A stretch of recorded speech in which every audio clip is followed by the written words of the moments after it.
welcome back to it. The Now Morning Show is putting in your spotlight Tobago-Centric Curriculum.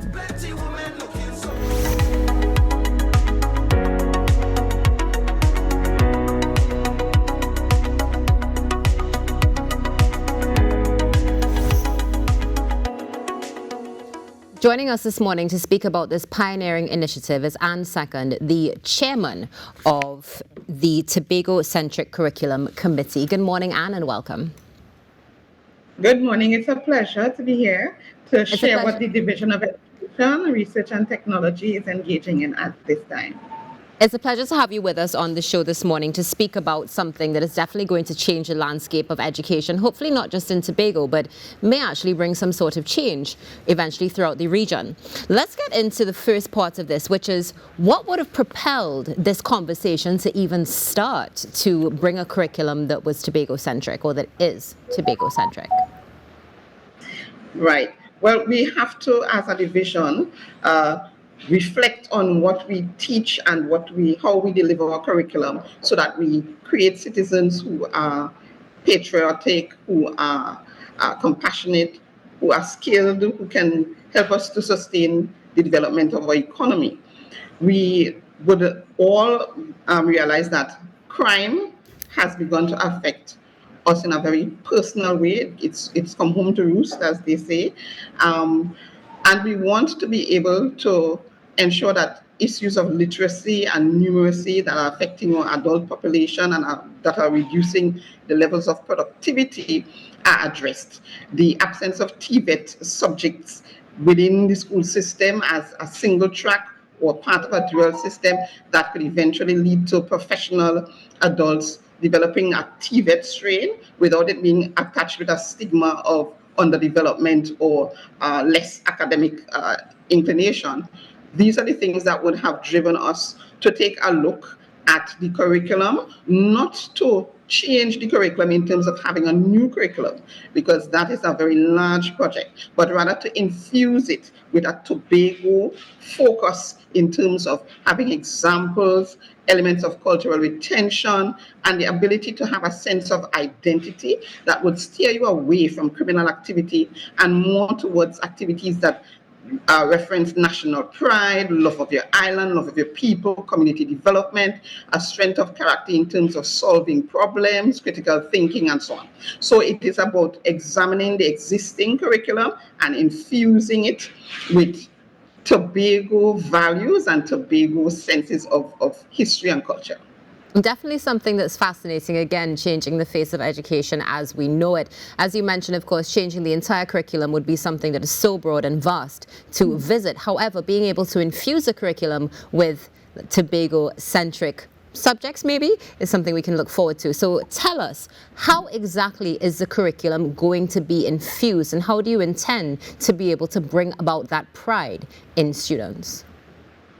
Right. Well, we have created a committee. The committee now comprises 15 experts. We would have gotten those persons from recommendations from the general population, and they fall into different groupings or categories of subject areas.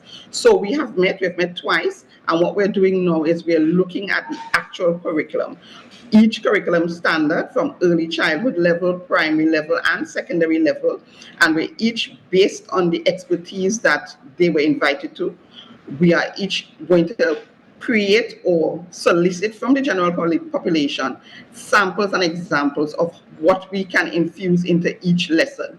For instance, we have clusters, if I could mention a few, like history, politics, and civics.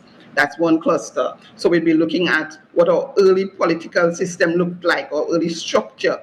Some of the persons right in the room there, when one of the gentlemen who has a political history, he used to be an education secretary in the early formation of the THA. Some of the younger persons didn't know that. And so when we started to share in that initial meeting, they became aware that he was one of the original secretaries for education, and the conditions that the THA would have had to endure at that point in time, problems like the fact that they do not have the right to have a pension.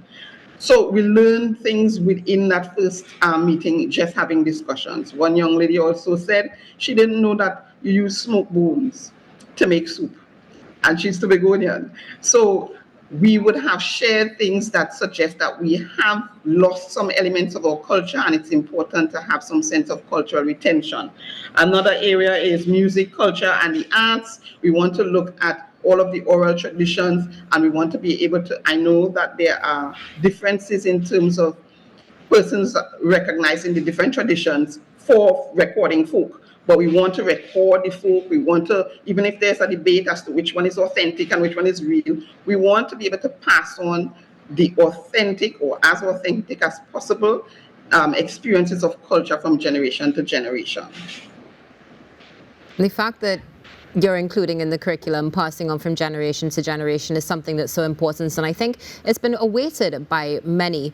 Now, what about a rollout strategy for this? Because you said you're starting with basically, let's say, borderline babes in arms. Are you going to be going all the way up until secondary school? What is your rollout plan, and when can we see this actually commencing?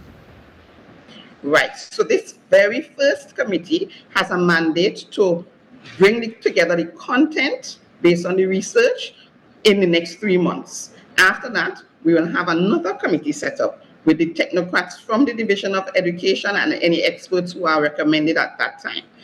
The objective is that we will have relevant manuals, for instance, in life skills. There isn't an actual manual for life skills training that exists anywhere within the system. There is some sense of missing Tobago focused history at some of the secondary level history courses. So we want to infuse particular things. So by September, we're hoping to have relevant manuals added. We're hoping to have teachers training and teachers participating in the development of the curriculum as we go along. And in the long term, even create things like a Tobago dictionary, a dictionary of words that come from Tobago, etc.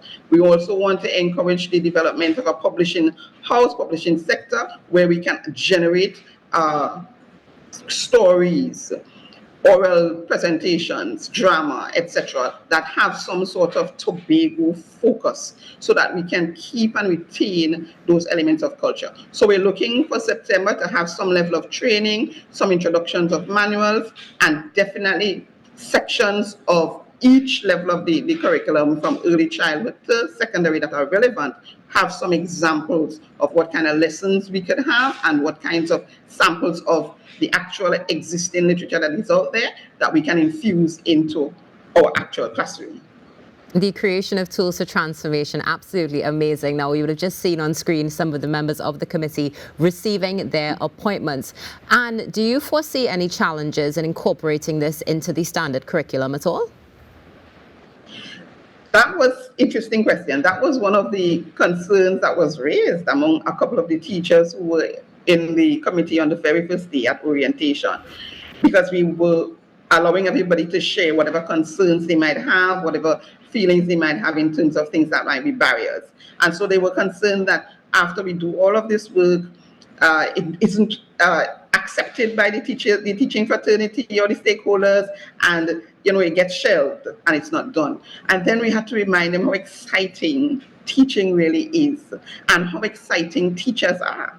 Teachers enjoy having the ability to deliver their curriculum, deliver whatever they have to learn in a way that different levels of students could learn. So once we engage the teachers, it is very likely that they are going to all want to participate, all want to volunteer their own examples. We already have teachers in the system who try to do things like this, but we want to try to do it in an organized manner.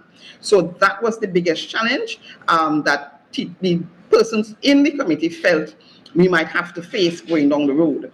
But once we engage the stakeholders from now, allow them to submit their ideas, allow them to express their fears, we expect to do this together, because in education, collaboration is what helps us all to accomplish the goals that we need to accomplish for our children. I couldn't agree with you more. And as you mentioned, the children particularly, we just spoke about teachers who will definitely enjoy this. Let's be frank about it. What about the children as well? How do you see them being able to assimilate this as it's brought into the curriculum? I see them loving it. I was a teacher for over 20 years and a vice principal. And one of the things I did, it was very practical. I taught geography. We took the kids out to the physical areas in Tobago itself. If we had to study rivers, deposition, erosion, we went to a river. Then we would take it to our trip to Trinidad, go to the University of the West Indies, and so on. It brings your lesson to life. It makes it practical, it makes it relatable, and that is what we want. We want to help teachers to fall in love again with the business of teaching. Sometimes the system makes you a little frustrated, the bureaucracy of the system. And if you can recall and if you can remember and reconnect with the joy you had when you were in teaching college, you are going to enjoy infusing elements of the Tobago-centric curriculum back into your lessons, into your daily lessons. So we just want to encourage the children, the parents, everybody to get excited about the idea of reintroducing and introducing elements of our culture, things that we did when we were children, just bring it back into that classroom. The children will totally enjoy it, I guarantee you. I can see the children enjoying it. I mean, you have me excited at the thoughts of this, and I'm obviously not going back to school. What about the possibility of this eventually being integrated into some sort of perhaps test format? Is that something that's also going to be considered, or is that off the table? Definitely, once you introduce some kind of authentic learning where you use projects, portfolios, field trips, and so on, you still have to test to see if the students actually learned it. You can test if people learn values and so on. You can use scenarios, like I said, you can use portfolios, you can use corporate learning techniques. They do some teamwork together. When they do their field trip, they do their report, their debates, etc., dramatic presentations, So once you have a lesson being taught, there is a way to assess it. And the teachers would have been trained in terms of things like authentic teaching and authentic assessment. So we expect to have various levels of assessment to ensure that learning took place. Once we have learning objectives, you want to test it at the end to make sure that learning took place. This is such an amazing initiative. Really looking forward to seeing this rolling out. Now, are you going to do a mass rollout in September or when everything is completed, or are you going to perhaps do test groups first and see how it's received before moving forward? Our approach is usually to do the pilot process, to take that model. Our ambition is to have a mass rollout, because if we can engage the teachers and the supervisors and the principals and the parents from now and get everybody excited, and we can generate the kind of content that we're looking to generate, we anticipate that something very big is going to be rolled out in September. We'd like the whole package to be rolled out, but we have no problem with doing it a pilot and then perfecting it after that, and then all of us just continuing to work together, because it's not a one-off thing. We're here together with the children in the education system for their entire education period. So we have no problem with taking our time and rolling it out together. I think, to be honest, this is such a transformational and incredible initiative that you've all put together. So I have two more questions for you. My first one is, what is the support like coming out of the Ministry of Education? And my second and final would be, do you have any closing comments or anything you want to share with the nation? Right. We have had some nice discussions actually with Minister Gatsby-Dolly and her team, not just specifically about the Tobago-centric curriculum, but about education, the delivery of education in Trinidad and Tobago, and how we can collaborate with each other. We've done a lot of other policies, and we do align overall with the Minister's general cultural transformation trend. She is looking at, just as we are looking at, the influence of criminal activity, the loss of students through gang violence and so on, and how we can arrest these students and arrest their concerns. And so therefore we have to partner together, we have to work together. So while she has a broad approach in terms of cultural transformation, we have sort of narrowed the focus, and so we are looking at specifically affecting culture and implementing positive change in our youth through reintegrating and integrating, in some cases, elements of our culture that help them to have a strong sense of identity. So we are working together, not just on this project, because, like I said, once we collaborate, we can deliver better services to our students, to our parents, to entire stakeholder community, and we can affect in a positive way those cultural things that are causing us problems, like the criminal activity and the youth violence and the criminal impacts on the youth. Definitely amazing. Anne, thank you so much for joining us this morning. It's been a pleasure.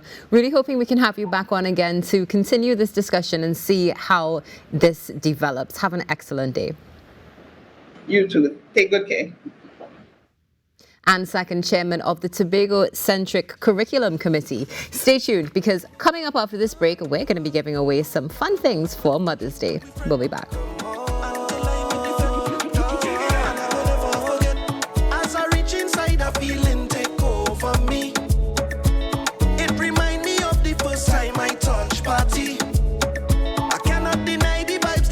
So